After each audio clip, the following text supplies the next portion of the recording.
Olá, meu nome é Elton Cândido, eu sou professor universitário, professor do curso de Direito na Uniesp Diadema e eu resolvi gravar esse vídeo a pedido de alguns alunos e também para publicar no meu canal agora. Já pode acessar Prof. Elton Cândido lá no YouTube, é onde eu vou publicar algumas aulas de Direito Constitucional para a galera começar a estudar mais, assistir alguns vídeos, a gente gerar um extra aula para a gente poder aprofundar mais o nosso conhecimento. E como é de fácil propagação os vídeos, eu resolvi, com os recursos que eu possuo, claro, gravar alguns vídeos para alguns alunos da faculdade e deixar disponibilizado para quem quiser assistir depois.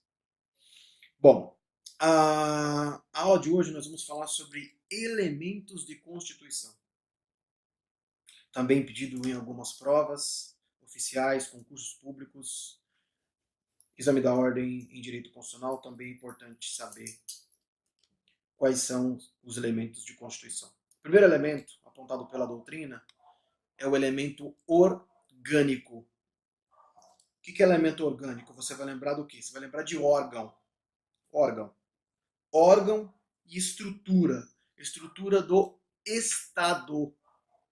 Então, o elemento orgânico, de acordo com a Constituição, são os órgãos que compõem a administração pública, é aquilo que estrutura o Estado.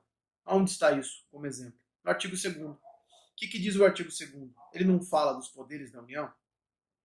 O artigo 2º diz o seguinte: são poderes da União, independentes e harmônicos entre si, o Executivo, o Legislativo, o Judiciário.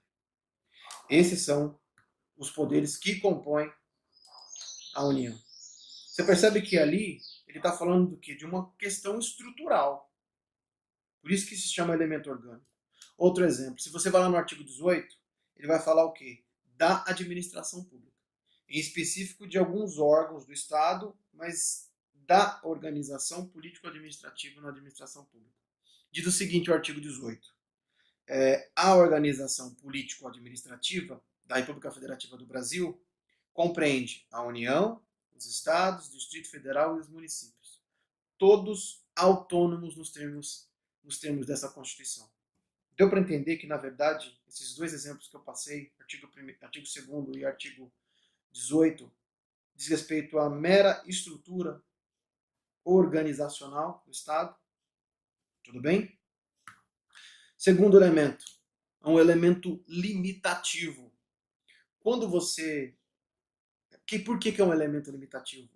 É um elemento limitativo porque o próprio Estado possui limites onde ele não pode violar determinados direitos dos cidadãos, determinados direitos e garantias dos cidadãos.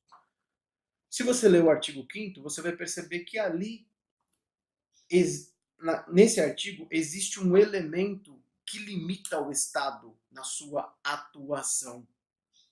Ou seja, o Estado ele tem que proteger a vida. O Estado democrático de direito, obviamente, ele tem que garantir a liberdade das pessoas, o direito à propriedade, o direito à segurança, o direito à liberdade de expressão artística. Ou seja, esta é a regra. O Estado não pode violar essa regra, que inclusive tem garantias para você assegurar esses direitos. Então é um limite, é um basta, um stop para que o Estado não viole esses direitos. Então é um elemento limitativo. Terceiro elemento é o elemento sócio-ideológico. Se você for observar, sócio-ideológico é uma espécie do que? De declaração do Estado, uma espécie de declaração da República Federativa do Brasil, do Estado Democrático de Direito, que ele deve preservar. Se você observar o artigo 1º da Constituição, inciso 3º, diz o seguinte, lá no artigo 1º fala dos princípios fundamentais, correto? Então começa a República Federativa do Brasil, é formada pela união indissolúvel dos estados, Distrito Federal, município. Perfeito. Constitui o Estado Democrático de Direito. Tem como fundamento, inciso terceiro, a dignidade da pessoa humana. Esse é um elemento sócio-ideológico, porque o que é a dignidade da pessoa humana? Você deve observar que por diversas vezes o STF, ele quando julga, quando fundamenta a boa parte das suas decisões, claro que dependendo da matéria, da natureza, do objeto daquela ação, ele utiliza esse princípio. Utiliza o artigo 1º, inciso 3º. Como recentemente julgou na ADIM 4275, se não estiver enganado é esse número, garantindo aos transexuais e aos transgêneros o direito de, em cartório, mudar o seu nome, alterar o seu nome, o seu registro de nascimento, na verdade o nome, né? Independente de passar por uma cirurgia de mudança de sexo. Isso é para preservar a dignidade da pessoa humana. Isso foi recente. Ainda não foi nem publicado esse acórdão. Ainda não foi nem publicada essa decisão do STF. Tudo bem? Quarto elemento. O quarto elemento é um elemento. Desculpa, só passar mais um exemplo. Eu citei o artigo 1º, inciso 3º, mas nós não podemos deixar de observar também o artigo 4. O artigo 4º da Constituição. O artigo 4º da Constituição ele fala do que? De princípios, mas de princípios que regem as relações internacionais.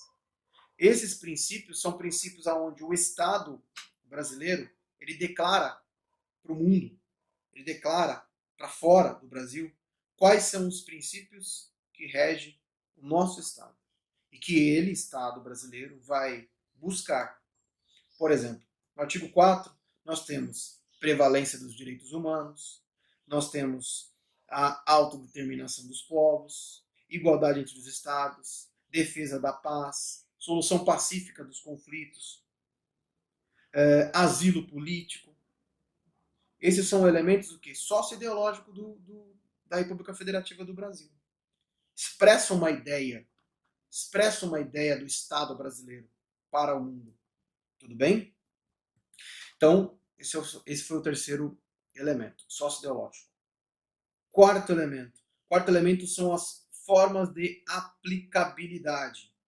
Eu não disse aqui no segundo elemento que o Estado ele não pode violar determinados direitos? Ele tem um limite? Perfeito. E se isso acontecer? Se isso aconteceu com qualquer cidadão? Aí vem o quarto elemento. O quarto elemento são as formas de aplicabilidade. Se eu tenho um direito constitucional violado, eu tenho uma forma de garantir a aplicabilidade desses direitos.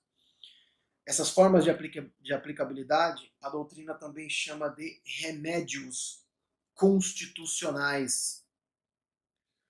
A título de exemplo, todos estão lá no artigo 5º. Artigo 5º, parágrafo 1º. Vou até procurar aqui para ler para vocês. Artigo 5º, parágrafo 1º.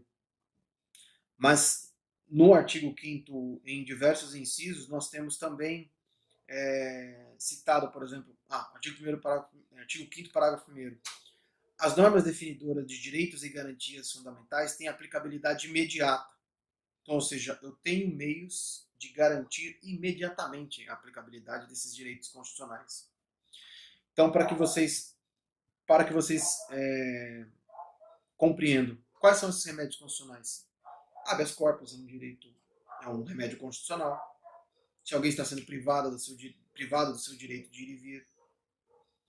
Habeas datas é um remédio constitucional. Mandado de segurança é um remédio constitucional. Mandado de segurança individual, mandado de segurança coletivo é um remédio constitucional. Mandado de injunção é um remédio constitucional. Então, esses são elementos, compõem o quarto elemento, que são as formas de aplicabilidade. Tudo bem? Deixa eu só procurar aqui uma informação que é importante para falar sobre o habeas datas. O habeas datas que está no artigo 5º, no artigo 5º, inciso, eu sou péssimo com algarismo romano, acredito que é no 59. Eu vou colocar aí a letrinha para vocês não precisarem procurar. Por exemplo, com relação a mandado de segurança, conceder-se-á mandado de segurança para proteger o que? O direito líquido e certo, não amparado por habeas corpus. Ou seja, se eu tenho a questão da liberdade, do direito de ir e vir, eu tenho que aplicar o habeas corpus. Correto? Se não cabe habeas corpus ou habeas data, eu posso o quê? Posso utilizar de mandado de segurança. Não cabe HC, não cabe habeas datas? MS. Tudo bem? Agora, quando que eu posso, quando será concedido o habeas datas? Por exemplo, para assegurar o conhecimento de uma determinada informação, que é relativa à pessoa do impetrante, e está sendo negado isso a ele, que consta em um determinado registro público. Ou seja, esses remédios constitucionais é para garantir a violação de direitos. Tudo bem? Quinto e último elemento. Quinto e último elemento sobre estabilidade constitucional. Ou para ser a estabilidade, então são meios garantidos pela Constituição para que você consiga restabelecer essa estabilidade. Isso lembra alguma coisa que está acontecendo no Brasil? Intervenção federal. Vai lá no artigo 34 da Constituição. Intervenção federal, estado de defesa, estado de sítio. Esses são os elementos que compõem a estabilidade constitucional e que é permitido. Haja vista que no Rio de Janeiro já foi decretada intervenção federal.